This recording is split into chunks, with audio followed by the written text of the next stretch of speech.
Hello everyone and welcome to Inside Procurement, the SmartCube's video forum examining the concepts and ideas that influence procurement and supply chain executives both today and tomorrow.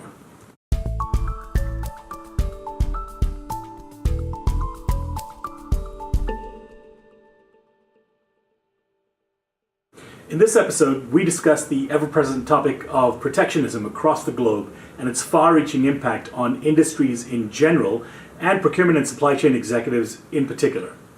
We'll begin by talking about the types of protectionist activities that are emerging. We'll then examine how these behaviors have impacted industries and the ramifications specifically on supply chains.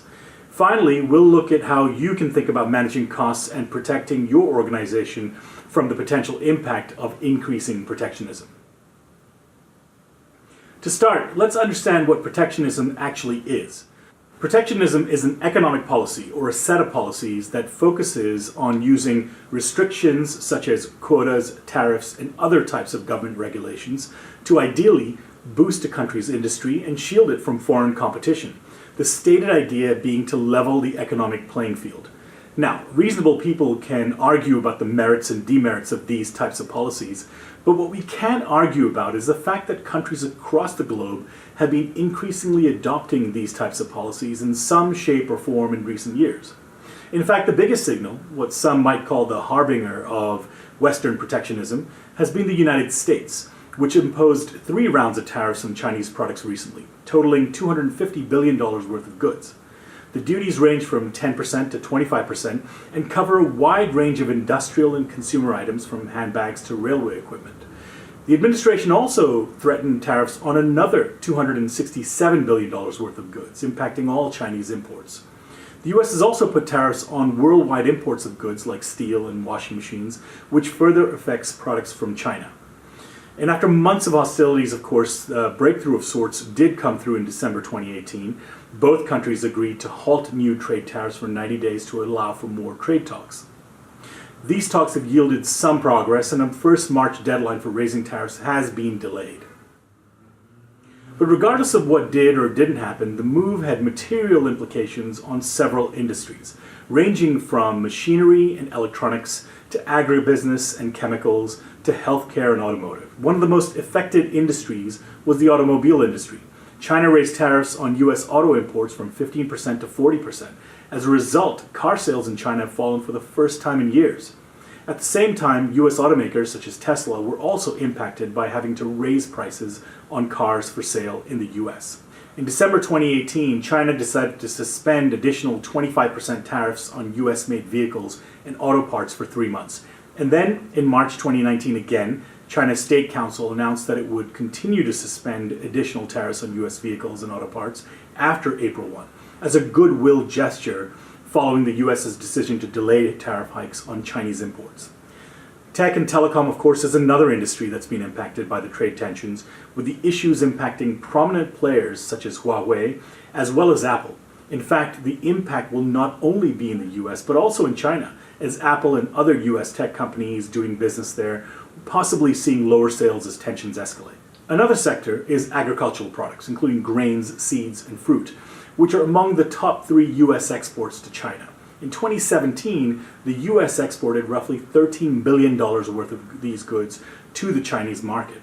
And as trade tensions have ebbed and flowed, China continued to be the largest importer of US soybeans, but early in 2018, Chinese officials imposed an added tariff on US soybeans, resulting in large stockpiles that couldn't be sold. Of course, since December 2018, China has resumed imports of some farm goods, including soybeans. In early 2019, China proposed to buy an additional $30 billion a year of US agricultural products, including soybeans, corn, and wheat, as part of a possible trade deal being negotiated by the two countries. Of course, these policies and behaviors are not confined to the US and China.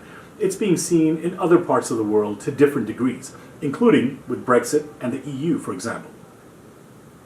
All of which has resulted in lower forecasts for growth both this year and next, with the world's largest trading countries, including the US, France, Germany, and China, among the hardest hit. So what are the ramifications of rising trade barriers and duties and tariffs for the procurement and supply chain executive? Without a doubt, cost and risk mitigation will be the big issues to grapple with. For some, the hefty tariffs could force companies to relocate their factories or distribution centers at considerable social as well as financial cost. Over the years, and depending on your industry, countries such as Bangladesh, Cambodia, and Vietnam have all benefited from production shifts, both because of their cheaper wages, but also by serving as a hedge against the political and economic risk that comes from reliance on any single country. The problem is, unless companies have existing, well-developed relationships with factories, suppliers, and governments, it's difficult to simply jump into new markets, particularly ones where the investment laws are often unclear and labor and environmental standards varying from what the organization may be used to. So how do you brace for change? The fact is that there are a multitude of approaches and strategies. Some of these are long-term, and others are shorter-term in nature. But we're big believers in focusing on fundamentals, and so we put together a 3-point plan to help you, the procurement and supply chain executive, think more holistically, more rigorously, and in a far more informed fashion going forward. Number 1, map your supply chain. This is the first and most fundamental step. Procurement organizations must first map all of their supply chain data to build out a full picture of where parts, materials, and services come from, who provides them, and how they travel from their country of origin to the business itself. This data or information map creates the foundation off of which you can begin to perform risk assessments and develop mitigation strategies. Of course, it should go without saying that this picture needs to go beyond your Tier 1 suppliers to look at prominent Tier 2s and 3s, depending on the specific category that you're looking at. This is essential as we get to step 2 of the 3-point plan, which is to analyze policy risks and assess the impact that they have on the supply chain. Once you have visibility into the full supply chain, suppliers, locations, dependencies, etc., executives need to first identify and then compare risks across categories, across suppliers, sites, and where relevant, individual parts, as they relate to potential tariff or policy changes.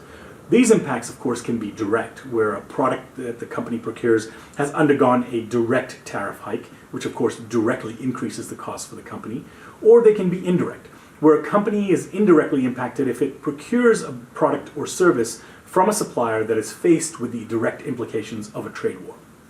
Useful, of course, in these types of analyses are heat maps, or quantified or relative rating scales that allow you to make meaningful comparisons that can be quantified as much as possible, and that allow for better relative comparisons of where attention needs to be focused. In other words, is this specific category the big issue versus another, or should I really be focused by geography and assessing all relevant category implications for that specific geography? The next logical step is to create the playbook. With better visibility and key risk insights at hand, executives can create a playbook or a plan for risk prevention and to begin to identify and develop mitigation strategies. There are a number of questions to take into consideration while you're creating this playbook, including some of the following. What are the weak links in the supply chain and how immediate is the risk? What are the measurable risk thresholds, for example, price thresholds, that need to be defined before you should begin to take action? Is there a mechanism to track changes and movements? And do your internal stakeholders have access to the relevant information, for example, supplier contact information or whatever it might be, to quickly deal with risks as they escalate? What is the nature and risk levels of the supply agreements in place? And do they include the right terms and clauses to address such risks or other related disruptions? The point of these questions and of this analysis is to then figure out what the right action steps ought to be and what you need to take. How do you build plans and make the changes to actually lessen any potential impact of such policies on your business? While they're too numerous and complex to cover in a single video, a few potential options to think about include assessing the feasibility of alternative sourcing destinations through accelerated sourcing programs. This may not be easy, but it can be executed smartly by putting in place an effective accelerated sourcing program. Of course, companies need to look at many factors while doing so, including, is the alternative sourcing destination stable? Can it provide a feasible long-term option? Will quality levels match or surpass the original supply source?